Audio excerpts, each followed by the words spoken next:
समरावता गांव में जो कुछ हुआ उसे टाला जा सकता था क्या? नरेश मीणा के गलत हरकत की वजह से गांव के 60 से ज्यादा लोग हिरासत में हैं। आसपास के भी 6 पुलिसकर्मी बुरी तरह से घायल होकर टोंक के अस्पताल में हैं। हमारे साथ हैं राजस्थान सरकार के कैबिनेट मंत्री डॉक्टर किरोड़ीलाल मीणा। उनसे बातचीत करते हैं। आप जाकर आए थे गांव में, मैं क्या कल गांव में गया था। करीबन सारे गांव के लोग आ गए थे, लेकिन लोग भय के साए में थे और मैं उनको ये भरोसा देके आया हूँ कि उनकी मांग को हम सरकार से देर सवेरे पूरी कराएंगे।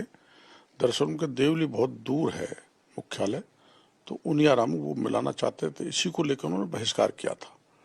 तो जिनाइन मामला है, हम उनके गांव समरावता को उनियाराम में शामिल करवा देंगे। लेकिन डॉक्टर साहब, क्या इसको टाला जा सकता था? ये इतना बड़ा इशू नहीं था जिसके लिए इस तरह से गांव वालों ने पुलिस को पीटा, फिर पुलिस भी आई गांव वालों को पीटी। हाँ, समय पे कार्रवाई हो जाती जिस समय घटना हुई थी तो पूरी तरह से टाला जा सकता था, क्योंकि सभी ज्यादातर बेगुनाह गांव वालों ने तो कुछ किया नहीं। गांव में तो जाकर उन्होंने एक तरह से समर्पण वो अपना वो प्रोटेक्शन लिया था। तो कोई जाता है, कहीं भी जाता है तो जिम्मेदारी बनती है कि भाई इसको हम प्रोटेक्शन दें। और इतना देर रात के अंधेरे में पुलिस की कार्रवाई के कारण वहाँ अफरा तफरी भी हुई, उभय पक्षों में चोटें भी आई, प्रॉपर्टी का नुकसान भी उभय पक्षों का हुआ और बिना बात मुद्दा इतना बड़ा बन गया। तिल का ताड़ प्रशासन की लापरवाही से बना है, इसको मैं स्वीकार करता हूँ। कल देख यार, ये बात मैं मुख्यमंत्री को बताऊंगा। 6 पुलिसकर्मी बुरी तरह से घायल हुए हैं। ऐसा पता लगा, पुलिसकर्मी वहां पर नहीं थे, कुछ घायल टोंक अस्पताल में। हाँ, मैं टोंक अस्पताल नहीं गया, कितने घायल हुए मेरे को जानकारी नहीं, लेकिन इतने ही गांव के लोग घायल हुए विभिन्न अस्पतालों में। और कुछ ऐसे चोटग्रस्त लोग भी थे जिनको मैं वहां मिल के आया हूँ। ऐसी भी कई महिलाएं वो विलाप कर रही थी जिनके बेटे निर्दोष थे, जिनको घर घर से निकाल के ले गए। वो कहाँ हैं कोई पता नहीं। और कई मकानों में बड़ी बर्बरता पूर्वक तोड़फोड़ की है। मकान मालिक तो क्यों करेगा, पुलिस ने वो मंजर हमने देखा, बहुत बुरी तरह से तोड़ा गया है। उसके बाद गांव वालों की भी गाड़ियां जलाई गई है, पीटा भी गया है, कई महिलाओं को चोट आई है, बुजुर्गों को चोट आए हैं। महिलाओं के चोट आई है, बुजुर्गों के चोट आई है, बुढ़े बुढ़ी जो भाग नहीं सकते थे उनके। ये सही है, ये जानकारी मैं उनको दूंगा मुख्यमंत्री जी को। और गृह मंत्री जी से मैं अभी मिलने जा रहा हूँ। गांव के 11 लोगों को प्रतिनिधिमंडल मैंने वहां पे बुलाया है।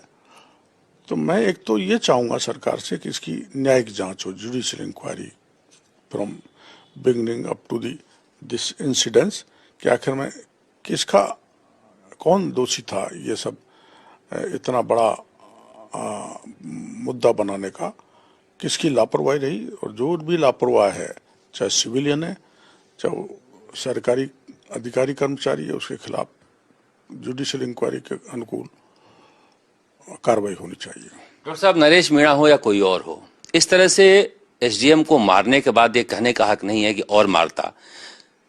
एसपी को कूटा हमने, मारा, जान बचाकर भाग गया, नहीं तो और मारता। कलेक्टर को कहना कि यहां आ जाओ, मेहंदी उतार दूंगा। या ये लोकतंत्र में ये चीजें सही है कि आपने बहुत आंदोलन किया है? नहीं, देखो, मैंने जो आंदोलन किए वो जनहित के लिए किए, परमार्थ के लिए किए। मैंने मेरे भी कोई मामला इंडिविजुअल वैसे तो पढ़ा नहीं, पढ़ा तो मैं मेरे लिए कभी मैंने जनता को इकट्ठा नहीं किया है और होना भी नहीं चाहिए। ये मामला इंडिविजुअल था क्योंकि खुद के चुनाव का मामला था और उसमें जनता को, निरीह लोगों को झोंक देना, और क्योंकि देश में कानून का राज है और जो अथॉरिटी कोई चुनौती मिल जाए, एसपी या कलेक्टर के बारे में ऐसे शब्द बोले जाएं जैसे आप बता रहे हो, तो किसी भी तरह से उचित नहीं है। जाहिर सी बात है, सुनने में अच्छा लगता है कि हाँ मारूंगा मार, अगर ये थप्पड़ तंत्र चलने लगे तो किसी के बेटे के, किसी के भाई को कोई मार दे और फिर कहे कि इसने गलत किया इसलिए मारा। कानून का राज तो होना चाहिए। बिल्कुल, कानून का राज, कानून को बनाए रखना और जो सामंजस्य है जनता का, अधिकारियों का, ब्यूरोक्रेसी का और जुडिशरी का, वो बना रहना चाहिए। कल मेरे को एक बात बड़ी अटपटी लगी जो लोकतंत्र का चौथा स्तंभ है।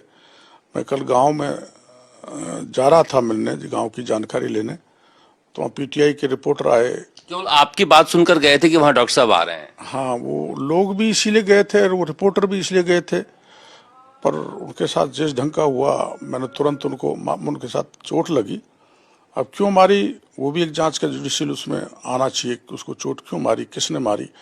तो उनको तुरंत मैंने मेरी गाड़ी से सवाई माधोपुर भेजा और वहाँ से सवाई माधोपुर ने जयपुर रेफर कर दिया।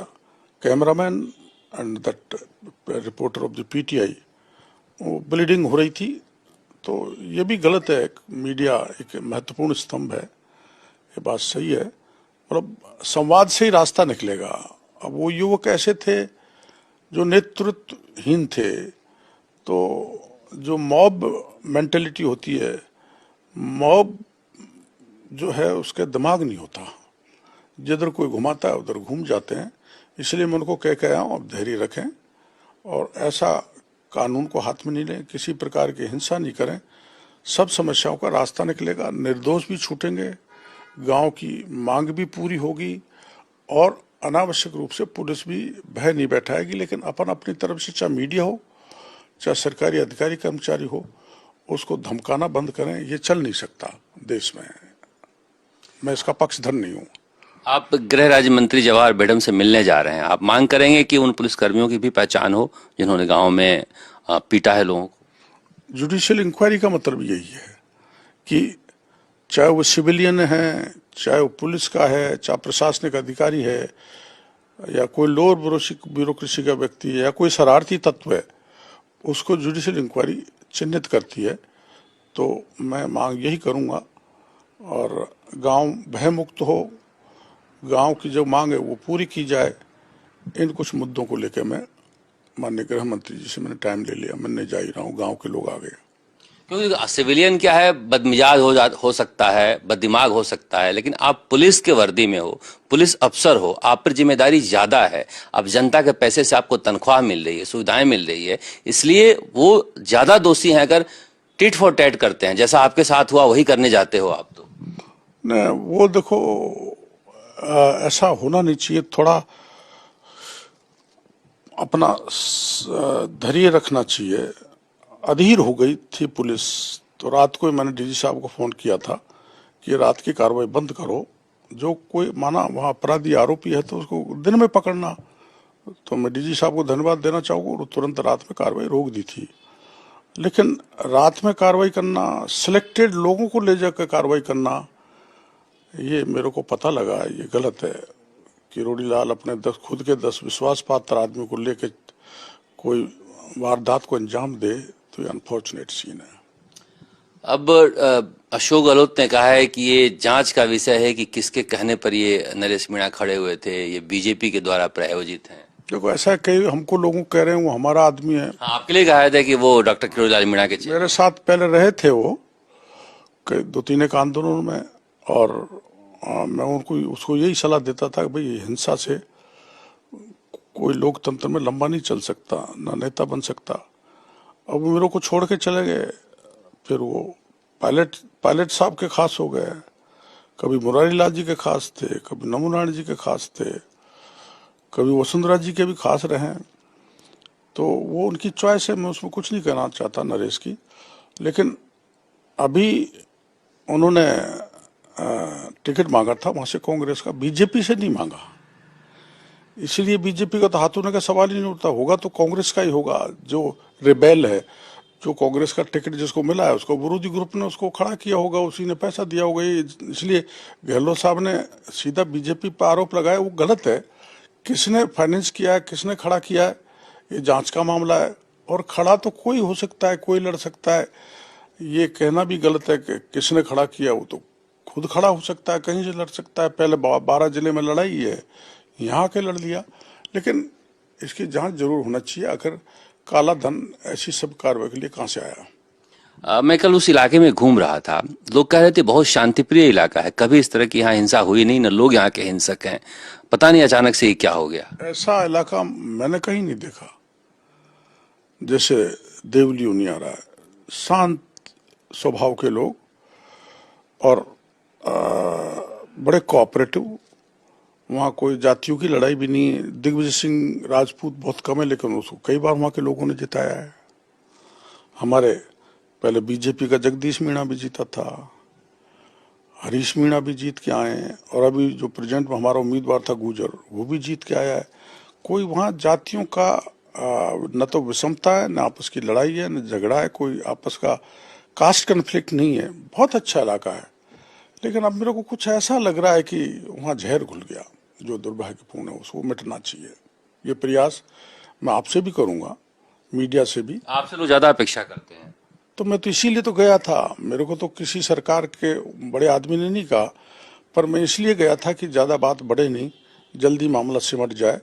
और मैं उनको लेके भी गांव वालों को आज सरकार के पास जा रहा हूं, और मैं सरकार से बात करूंगा कि ये चुनाव हो गए। मैं वहाँ रात को ही बात कर ली थी मैंने वहाँ के सरपंच से, जो समरावता के हैं, ठाकुर साहब। उन्होंने भी ये बड़ा कहा, साहब ये इलाका बड़ा शांतिपूर्ण था, बड़ा भाईचारा था, इस घटना से सब खत्म हो गया। तो वहाँ का सरपंच है, वही चिंता कर रहा था, राजपूत था, तो उसकी उनकी चिंता वाजिब थी। मीडिया की भी चिंता बिल्कुल जिनाइन है, और दलों की तो है ही। तो वो पैचअप होना चाहिए, जल्दी उसको पाटना चाहिए, समरसता बने, वहाँ किसी प्रकार का भय नहीं रहे, मिलजुल के रहे। ये मैं मेरी तरफ से प्रयास करूंगा। ये कम बड़ा साहस का काम नहीं था कि कल उग्र भीड़ के बीच जाकर डॉक्टर किरोड़ीलाल मीणा ने सबको समझाया, और आज समरावता के 11 लोगों को लेकर आए हैं और सरकार के पास जा रहे हैं उनकी मांगों को रखने के लिए। लेकिन एक बात कही जा सकती है, चाहे पुलिस की तरफ से हो या फिर नरेश मीणा के समर्थकों की तरफ से हो, लोकतंत्र में हिंसा की कोई जगह नहीं है। कैमरामैन शर्मा के साथ